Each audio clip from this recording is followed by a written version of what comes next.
Well, there we go. We're recording. Well, evening, everyone, and thank you to anyone who's catching up as well for joining us.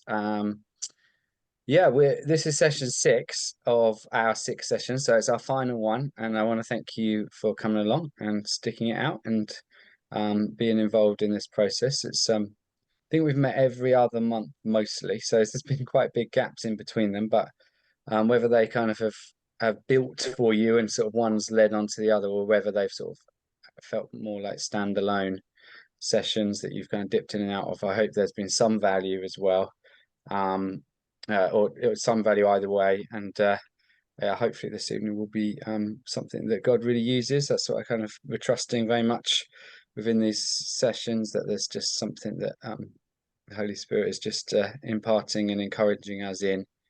We're gonna take a little bit. Oh, bless you, Alice. Yeah, early start tomorrow, but thank you for letting us know about that. We're gonna look tonight at we're gonna look at kind of seasons within our leadership journey, and I very much want that to be something that encourages us. You know, sometimes when you think about seasons, you might think, oh no, what if I'm like, in like, am I past my prime or whatever? And I think the heart of this is for very much encourage and just to inspire us to think about our current kind of stage. Just a couple of thoughts to kind of get us going on that is to firstly think about Jesus, um, and think about the different like stages of his life. We know some bits about some of his life. We hear about his birth, and then we hear about him at sort of 12 years old, I think, a one-off incident at 12, and then what happens next? Well, there's 18 years of what Mm. appears to be um, silence and hiddenness, and then his ministry starts at around 30 years old and lasts for 3 years, and then obviously culminates in his death and resurrection, and then his ascension. And so, it's really interesting to our supreme example, Jesus. His life had decades of preparation, of hiddenness, of um, yeah, things going on behind the scenes before then he does the stuff that we know most about him. And I kind of thought, well, if that's true for Jesus, how much more is that true for us? I heard this quote yesterday. It's by a psychologist called Carl Jung, but he said life really does begin at 40. Up until then, you're just doing research, which I thought was fun. It was funny, the idea that you're just doing research for decades and decades of your life. And so I thought, well, we've got Jesus, sort of his ministry beginning at 30. Someone else is sort of saying, it, it's kind of all begins at 40. Hi, Gloria. Nice to have you with Yeah. us. Um, Yeah. uh, and both of those thoughts kind of fed into a couple of ideas I was going to introduce to you tonight. One, which is like thinking of your life like seasons, and I mean like winter, spring, summer, autumn, winter. And then thinking maybe about your life in two halves, our lives in two halves. And yeah, so that's our plan for this evening. And then there's just a little bit more I wanted to touch on around calling. Um, and actually some of the things I said about us praying for in the assistant pastor role that a few of us have been talking about as we got started this morning, of this evening, sorry. So I'd like I thought to start off with, we get into some little groups and just talk about that idea of like the hidden years, or the decades of preparation. Hi, Vicky, nice to see you. Hi, Vicky. Um, and just to think, like, what is that like for you? What has that been like? What is that like? As I said, we're looking at one of the things we'll look at is two halves. One of the things we'll look at is spring, winter, spring. So winter, spring, summer, autumn, winter. And I just like to invite you to discuss like where you are in your sort of seasons and stage of life. You know, if life begins at dot dot dot, and think Jesus at 30, Carl Jung at 40, or whatever you want, you know, whatever number you want to throw on it. And you might say, well, you know, I'm 60 years old and I feel like I'm just getting started, and that's okay. You know, there's no right or wrong here. But I just like you to kind of talk about that idea. You can so maybe answer the question, life begins at dot dot dot, and talk about those years or those decades of preparation or hiddenness and what that's like for you. Does that make sense? I haven't written that down in like kind of a couple of succinct questions. So can you kind of give me a thumbs up if you've got a general gist of what we're talking about as our introductory discussion? I'm seeing a few thumbs.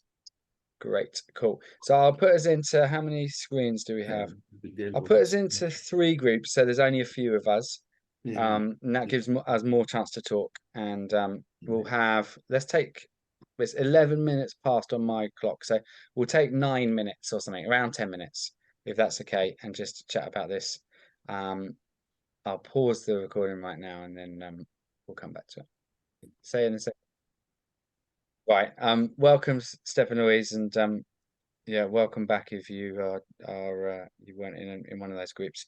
But in our group, I'd love to hear what other groups are saying. But I've told Ike to ask this question for everyone to hear, because I was you know, I don't know what your answers were. Where like life begins at dot dot dot. But you know, Stephen, just to kind of catch you up, we're talking about some different seasons of ministry and life, and what kind of perhaps God's doing at different times, and thinking about Jesus and his ministry starting at 30, and those kind of decades of like hiddenness and preparation.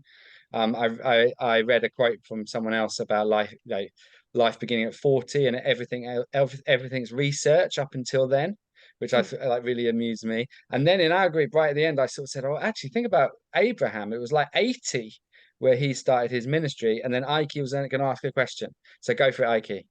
Yeah, what I was asking, just just wanted to know what story or what scenario we're talking about concerning Abraham. So Okay, like, well, yeah. yeah, like this time he had his son Isaac. So different, I can say different event happens to Abraham. So I just wanted to know what event you're Yeah, referring to. yeah. I mean, to be honest, I'm feeling a little bit fuzzy on Abraham's story right now. So I'm not here as an expert on Abraham, but I just remember there's this whole idea of like him saying, "Well, I'm as good as dead. Like I'm really old, and my wife's really old." Okay. And it's after that time, and I'm sure it's 80s or something. Please Yeah. correct I me think if it's you know. nine, I think it's It was 90 when I was it born, I was 90. think. 90. Yeah, when it got Yeah. Isaac. Yeah.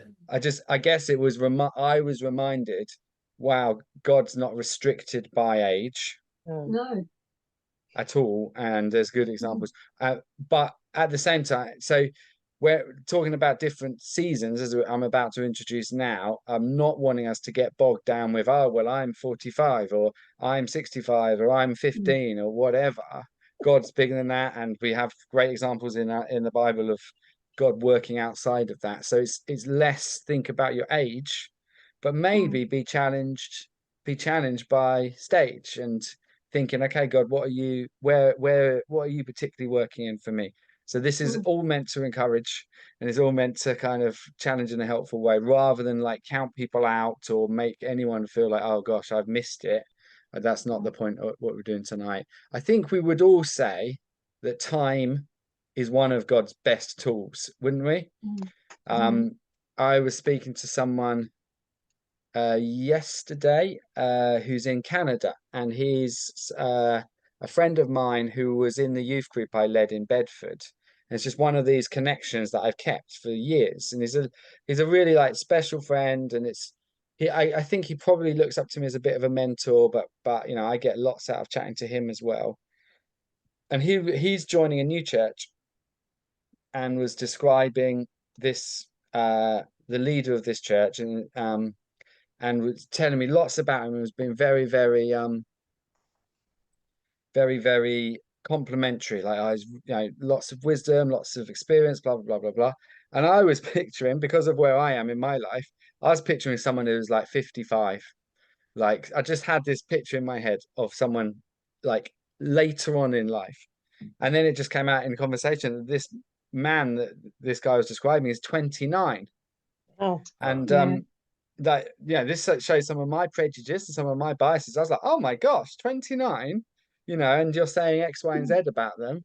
And we had a bit of a chat about it, and it was an honest chat. We were like, well, actually, there is something about time. There is something about years. There is something about that God uses kind of the decades to teach us all sorts of things. I mean, I think about myself at 29, and I, almost like want to hide under the chair or something, because I was very sure about a lot of things that I would be far less I'd be far more, hopefully, humble about now.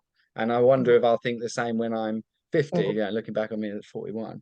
But so time is important, and ages can be important. They can be a big part of God's kind of preparation. But also let's not kind of restrict God in them, and let's not restrict ourselves in them as well. Yeah, is that okay?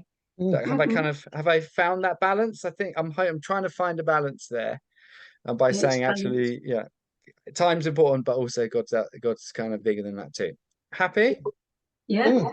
Great. So I want to just first of all explain one, I guess, let me call it a model, one kind of idea of looking at your life through the lens of seasons. Okay. And so avoiding too much thought about age, but instead just think about like periods. And you might want to think, since of when you became a Christian onwards. Carolyn mentioned that she got saved kind of a little bit later in life. You might want to apply it to kind of since you were born up to you. But so this is the model that people have said, that you effectively travel through potentially 5 seasons, starting with winter. With things, if you think about winter and you think about the metaphor, there's not much above the surface in winter. Things look like nothing's happening. Things look like it's quite bare and quite barren. Things can feel fairly cold and hard, and but we know it's a time of preparation. We know there's stuff going on under the surface. We might, we're mixing the metaphors, if you don't mind, for a second. We might think of it as a time of foundations of things. Foundations are under the ground, aren't they?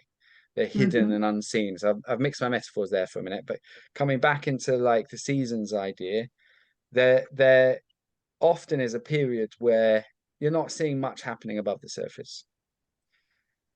Then now let's think of spring. I'm going to ask you to make comments on this. So if your brain goes off somewhere within each of these seasons, kind of scribble it down and share it with the group in a minute. But let's think about spring. Spring is a time of growing. Spring is a time of preparation. Spring is a time where things awaken, that things are in those kind of beginning forming times. Spring might be a time where we start to, in the garden, we start to encourage things in a certain direction, or we even, things are even, I'm just thinking of Sam at the moment. She's planting some stuff and she's positioning some stuff and she's getting things ready. So there's still that kind of foundational sort of element. It's potentially a time of like awareness of like even like who I am. We might think of, coming away from plants, we might think of like even new birth and lambs and daffodils and that, things being kind of emerging and being seen for what they really are. So we've had winter and we've had spring. Then summer is a time of even more accelerated growth, but also a time where fruit really begins to emerge. If you think about spring versus summer, there's not much fruit in spring. I mean, I'm not, if you don't know this already, I'm not much of a gardener, so I might be botching some of it, but take the broad principles. I'm sorry if I make gardening mistakes. But in the summer, there is more fruit. You don't harvest things in the spring very often, but you might start to harvest in the summer. If you think about spring versus summer, if you have a great spring, chances are you'll have a good summer. If you have a tricky spring, a difficult spring, that really has knock-on effects to the summer, doesn't it? The seasons do link. Obviously, we know God's the God of redemption, and so he can restore the years the locusts have eaten, etc., etc. So nothing's too difficult for him, but it's just a principle. And so, yeah, summer, lots of fruitfulness, growth, and then harvest. And then autumn, back into, continuation of autumn. Think about what autumn's like. Well, autumn is also a time of harvest. It's also a time of fruitfulness. So summer's not the only season where there's fruit. In fact, if you think about autumn, that's often where there's both harvest, but also multiplication.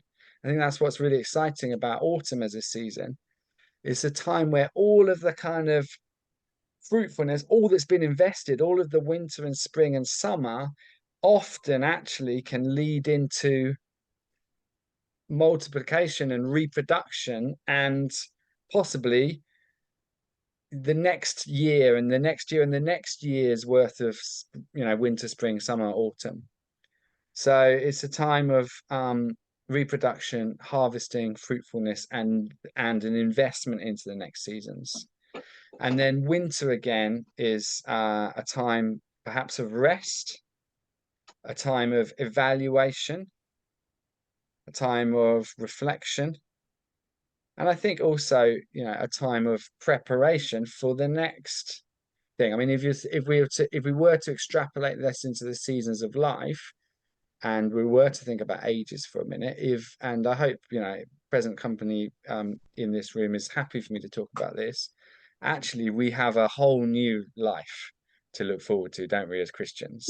There is something, I hear people in their crowning years, later years in life, who know and love the Lord, talking fondly and excitedly and with anticipation about the life that is to come. And we could do with all looking at that any season of life. But I think that particularly comes into focus in that sort of second winter, if you follow the model, and towards the kind of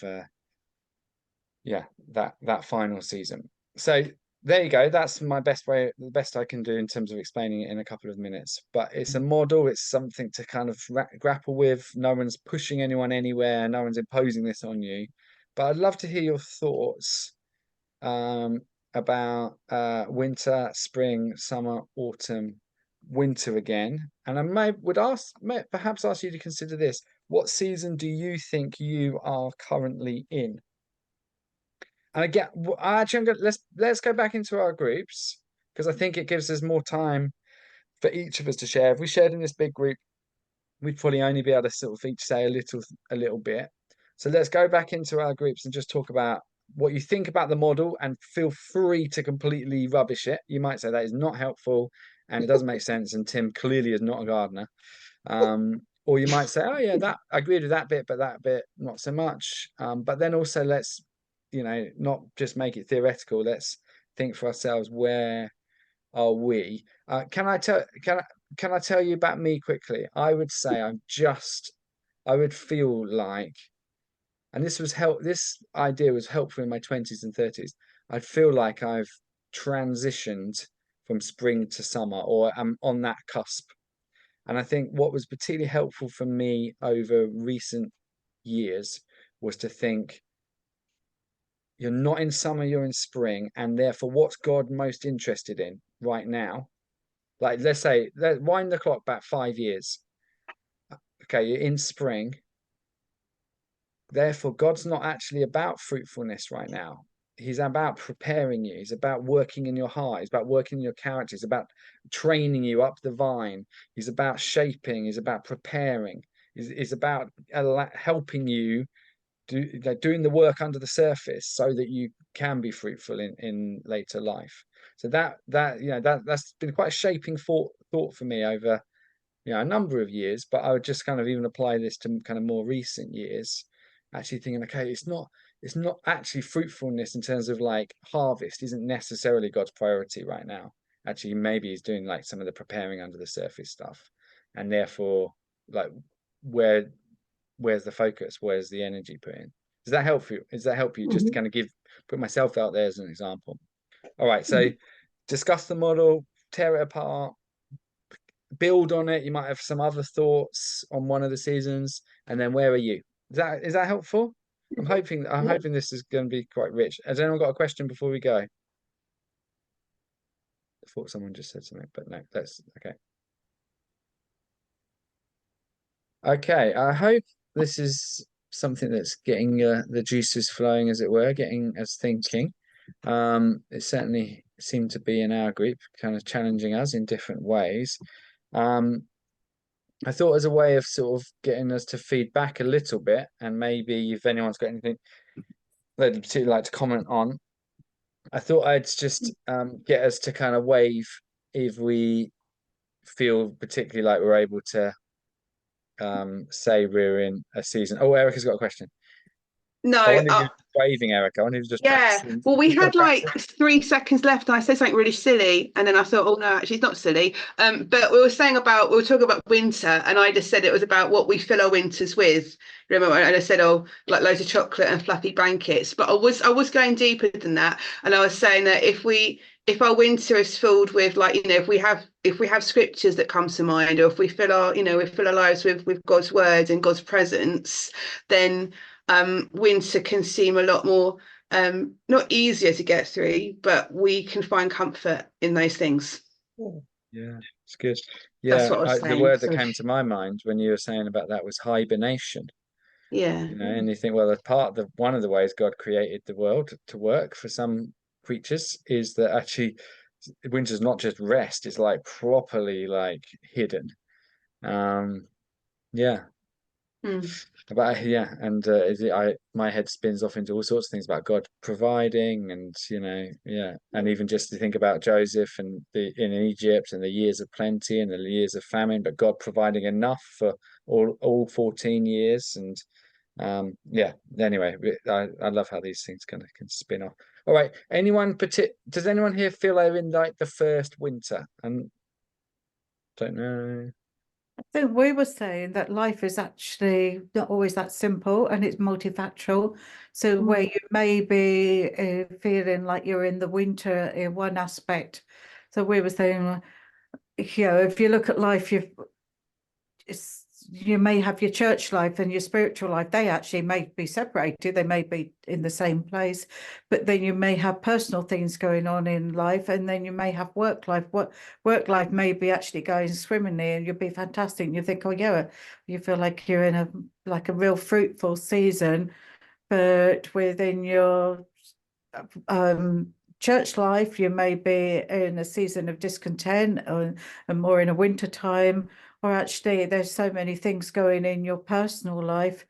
And we were talking about, you could almost plot each one in a different graph, and there are times when they collide, and for some people that means they're in quite a serious depth of winter. But quite frequently you'll find each one will be in a slightly different place, which often then balances life as a whole out. That was really interesting, the tenor of our conversation. I think that's very insightful. I can see that. I'm plotting that graph in my own mind as you're doing that in a couple of different areas, and I'm like, oh yeah, I really see that. I think like in the stage of life I'm at, I'm like, okay, there's a couple of things that feel like they're on pause right now. Kind of stage of the kids and like life being busy. It's like, oh, that is feeling a bit wintry. But other things you're like, oh, definitely more springy or summery or whatever. Yeah. Okay. Well, with that in mind, and I think there's some wisdom there that we take stock of. Is what I wanted to, I guess, ask why, instead of getting people to wave, then let me just ask this question straight out, and maybe we'll just jump around the room if anyone's got an answer. What do you feel in whatever season you're in, or whichever thing you want to focus on, if you're able to identify maybe a predominant season in most things or whatever, what you think God's kind of priorities are for you? So just to remind you, like, I've really felt reminded through this about this is not a time actually where God's priority is fruitfulness or multiplication. It's about preparing me. It's stuff under the surface. It's kind of that season. You might think, okay, I've predominantly autumn, so this is about investing in others and multiplication and sort of seeds being sown and investing in other people's kind of next seasons. You might feel in a season of hibernation-y, resty under the surface. So yeah, is anyone able to say what they feel, like link to this, what they feel in this season is kind of predominantly for you? And then I want to put, in a minute, I'm going to put a leadership lens on this.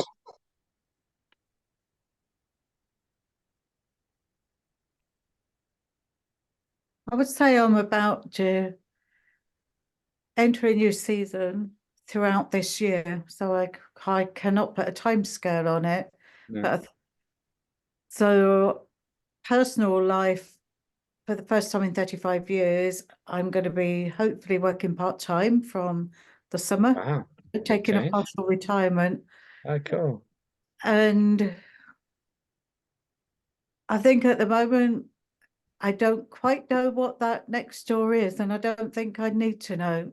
Part of me wants to know because I'm a bit of an organizer, but I think it's going to suddenly free up as time goes on, not just time for me and Morris, because that's important, but I think I've got to be open and see what else it's freeing me up to do. I think I've been in that time of preparation, and it's been really positive time, and it's now over 2.5 years that we've been in Grace Church, and I think I just needed that time to stop and to rest and to take stock and to regroup myself, and I think something new is about to happen, but I don't know what. Yeah. Watch this space. Oh, yeah, we will. Yeah, no idea. Okay, thanks for sharing. Anyone else? Go for it, Paige. I was think my predominant feeling was a summer, in the way that just everything seems to be busy and I think fruitful to some extent, but there's just a lot of, I feel warmth in quite a lot of areas of my life. Nice. I don't feel like there's a downer. And yeah, it just, I suppose, this sheer busyness, I picture summer as being a really busy season. Yeah, and I feel like there's lots of different busyness in different areas of my life, and but it feels like a good busy. So yeah, just enjoying that, really.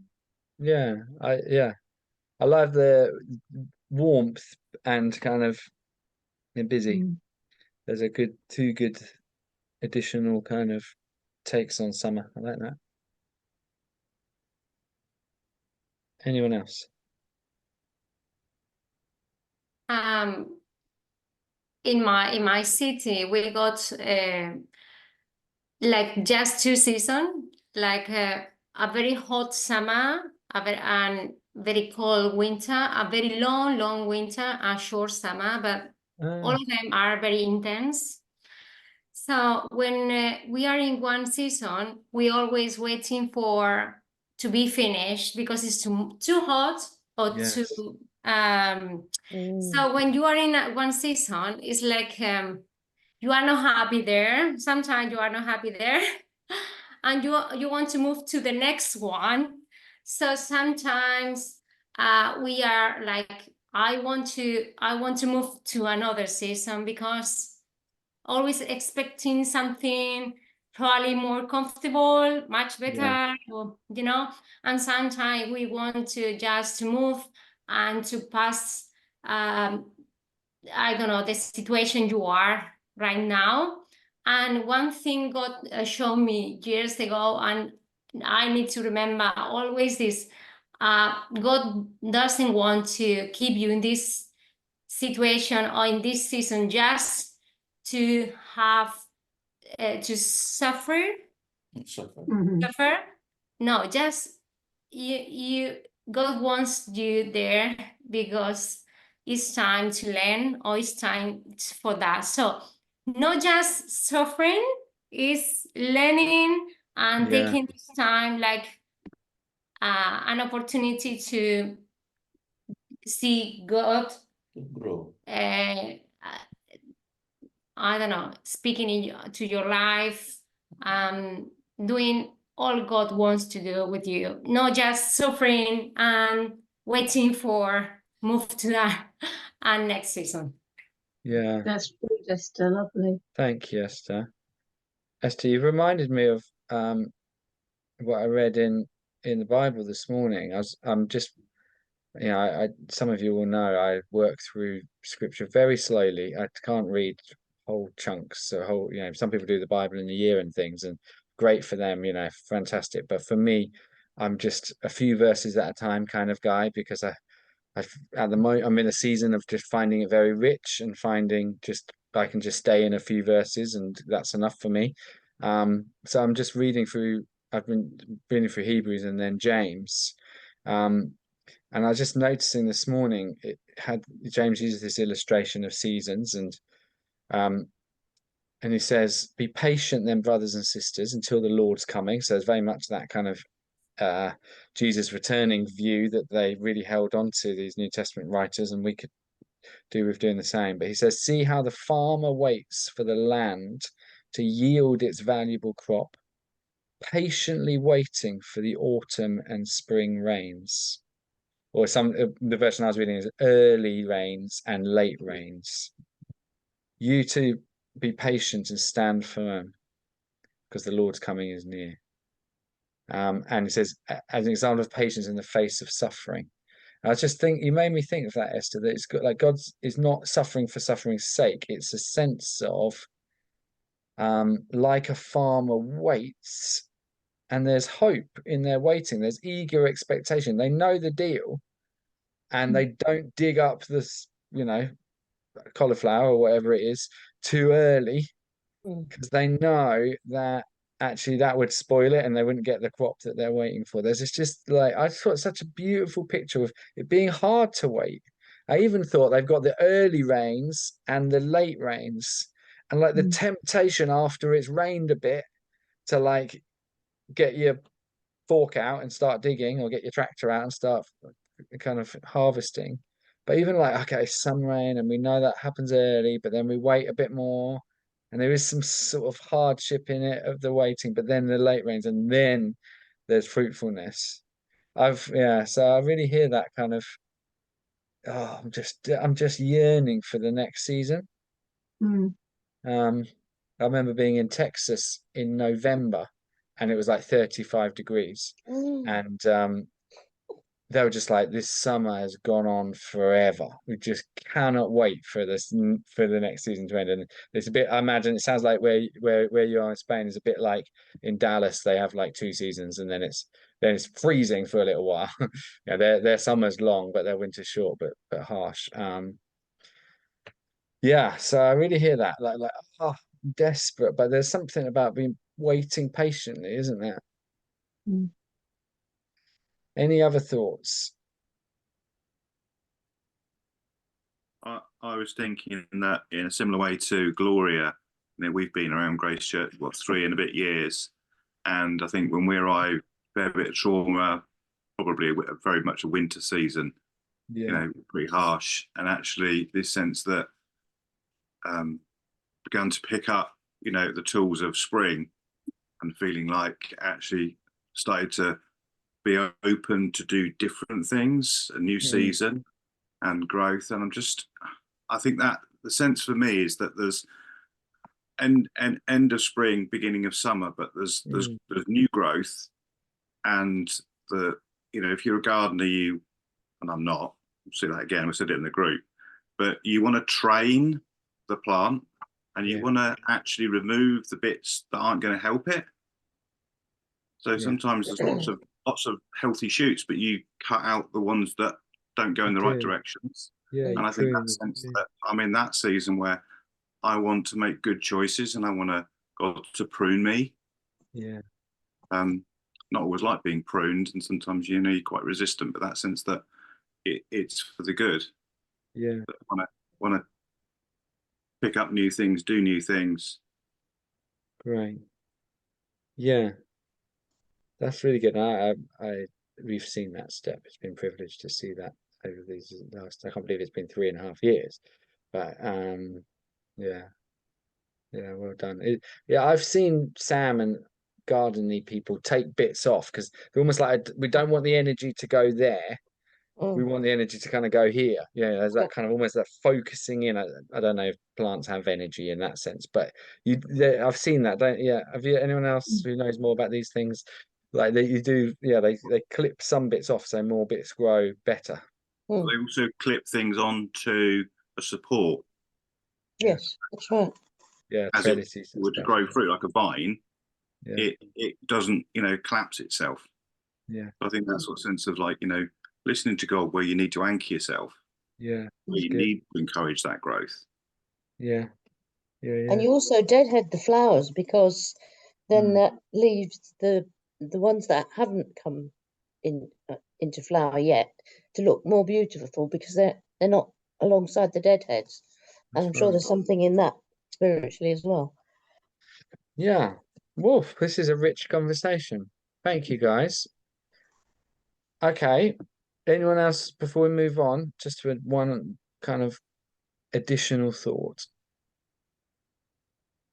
All right. It just reminded me of John 15, what we've just been saying about Jesus being the vine and I'm the vine, you're the branches. And we're the branches. Yeah. And he cuts off every branch that doesn't bear fruit, which can be very painful. Yeah. It's I thought we often have, as James and I will sometimes say about Grace Church, we can be obsessed in our culture about things getting bigger. And you think, well, what if God, the vine dresser, knows in his, masterful wisdom that actually this next season is a season of pruning. And actually, what if actually, instead of being obsessed with things getting, growing all the time, maybe it's a season of pruning because more fruitfulness is intended for further down the line. And that, I think our society and our culture is really anti like pruning. We we want the quick fix, short-term gain. We want it now. But the seasons teach us to recognize sometimes God's got a bigger picture and a longer term aim in it. Yeah. So I don't know if to read this or not. I think this is helpful as well as a sort of a lay alongside additional thought. I was going to read you something. I get an email once a week from a guy called John Tyson. If you listen out much in my preachers, you'll hear me quote him fairly regularly because I think he's fantastic. He particularly writes to men, although his stuff is applicable for everyone, but I think that's a kind of call in his life to help men. I thought I'd read some of this. Okay, so it's a bit of a sit back and listen and get out of it whatever you want. I thought rather than me curate it and miss bits, I'd just read this thought and we'll talk about it, and then we'll pretty much close and pray after this, if that's all right. So he's talking about the kind of title is getting the second half right. So you can see this is a first half, second half kind of idea of life. And he does include some ages in this, but you'll just have to excuse him for that and just apply it to yourself. But basically, he talks about the first adulthood and the second adulthood. Okay, so I'll just read what he's written.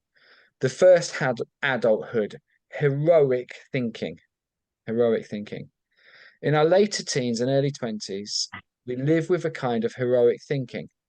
We are confident and determined to get life right, to make a difference, to be successful.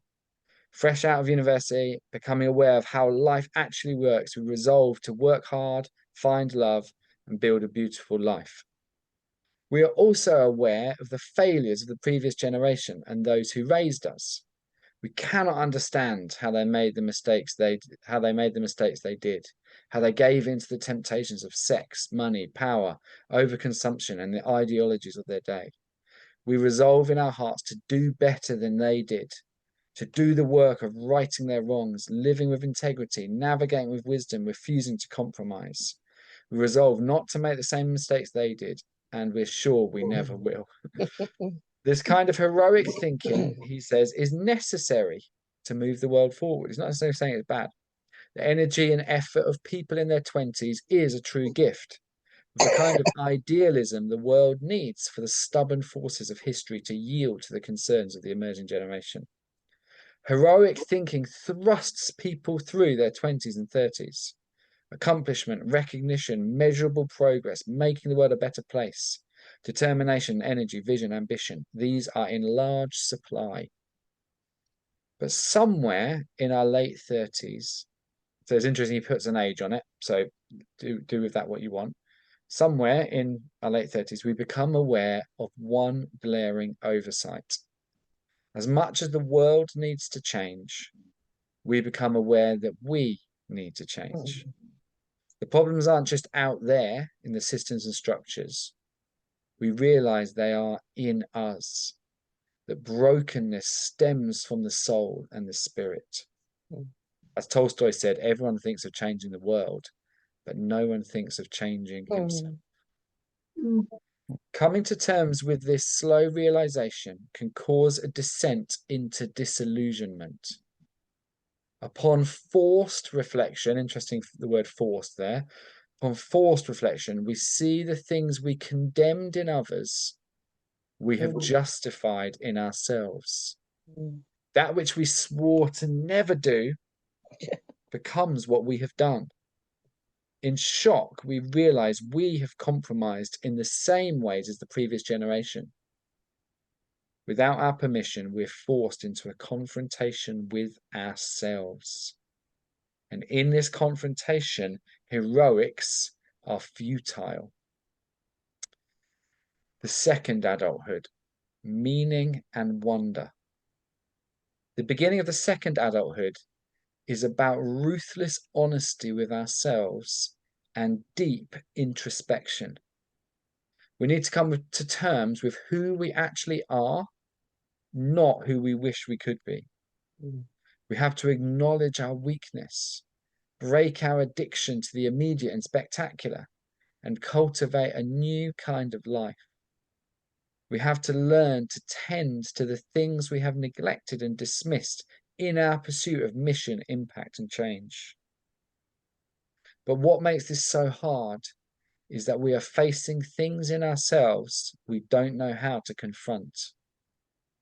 We find that though we might be experts in impact, we can be infants in insight. We're forced to confront that which has been buried in the soil of our ambition, the dark stuff of the soul, that if not tended to, will poison the public fruit of our lives. But this is painful, and thus the beginning of the midlife crisis. If we refuse to enter the second adulthood, we will try and relive the first one. We will relapse into a frenetic energy that makes us think that more accomplishment, more success, more change, more recognition will fix the midlife malaise. But alas, we're simply delaying the inevitable. That's why people divorce their spouse for a younger person, one who's more enamored by the success of our heroic efforts and less aware of our inner brokenness. Those more impressed by what we have and what we have achieved than who we are inside. Those drawn to our success but not our souls. Believing we can push off this confrontation with ourselves, a kind of midlife wanderlust and nostalgia for our adolescence kicks in. a drive to reclaim a nostalgic past or grasp that which we fear we may never have. But to choose to relive the first adulthood and fail to enter the second one is to commit to immaturity. There is a kind of glorious freedom in acknowledging our weaknesses and limitations as we age. A joy in not having to be everywhere, do everything, fix everyone, to show up as the expert, to solve all the problems. There is a new confidence and humility that emerges through a sober assessment about what we're good at, what we're called to, and what actually fills the heart. In the second adulthood, we shift from accomplishment to meaning. We stop asking what we want from life and start asking what life wants from us. At this point, Jesus' words sound truer than ever. We know it's useless to gain the world but lose our soul. We are slowly learning there's nothing worth exchanging for the soul. Then a shift to wonder. Wonder is different than amazement, different than the sensational, different than excitement. It's about rediscovering the glory that's been overlooked due to our accomplishment bias.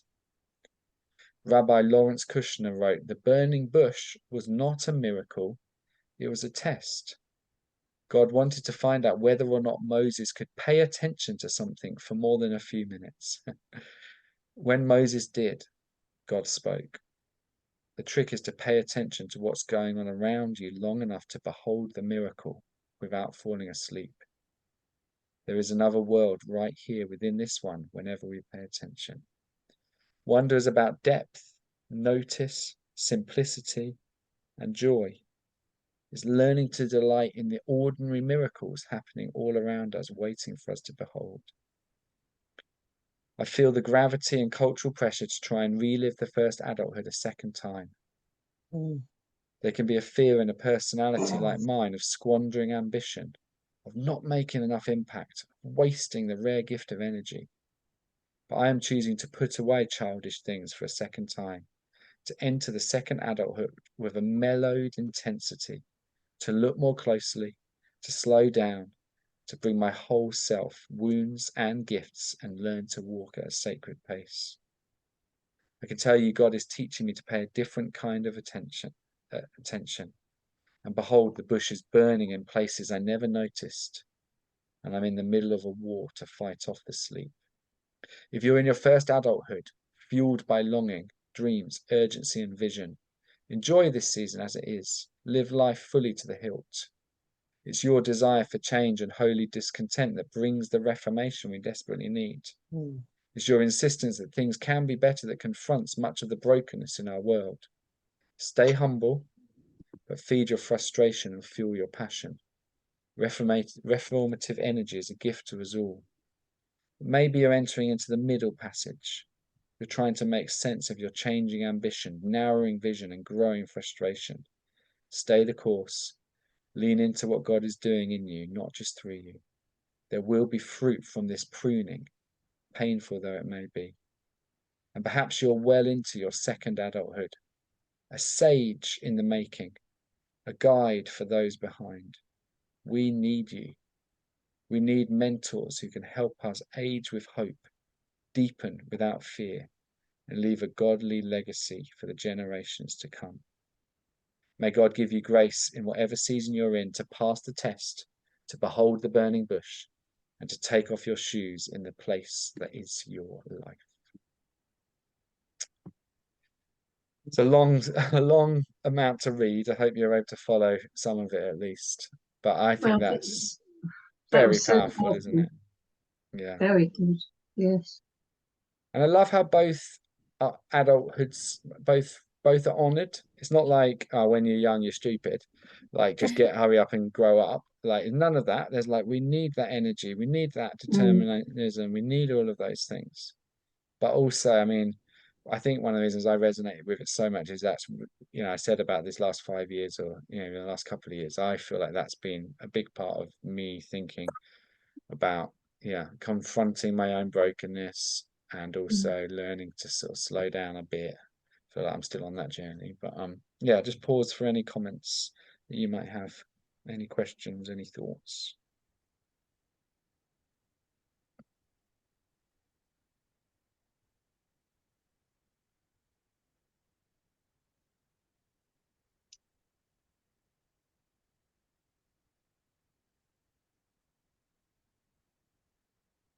Okay, well, it's 9:15, and I think what we might do is pray for one another and then close there. This obviously can be applied to our whole lives. We've been looking particularly at leadership, and so thinking about the seasons model. It was good to apply that sort of leadership lens. We said it can apply to many areas of life, but where particularly are we in as leaders? Is it a spring season as leaders? Is it a summer spring season? Is it a multiplication autumn season?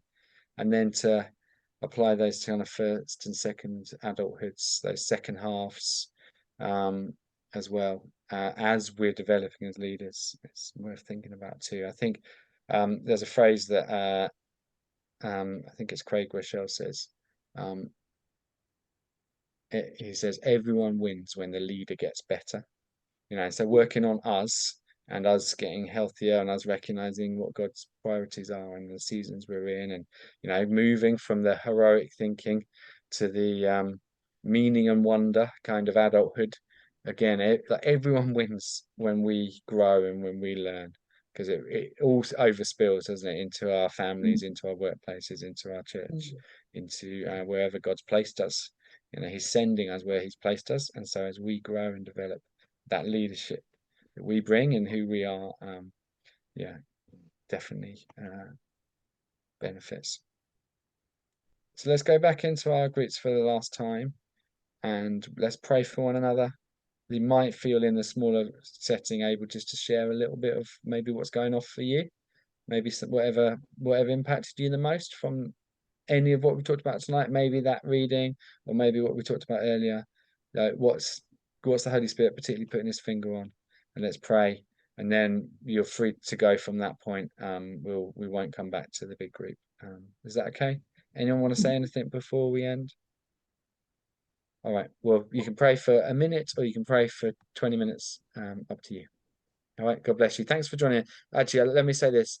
We're really grateful for you being part of developing the leader within you. It was an attempt to just invest in leadership in different ways. And so I hope and trust that God's been using it. And thank you for being part of it. I've been really humbled by people turning up each time. Yeah, but so this, as I said at the beginning, some people weren't there, but this is obviously our last one. But yeah, so I just wanted to say thank you for being involved. I hope it was useful for you. All right, I'll pause and then we'll go into groups.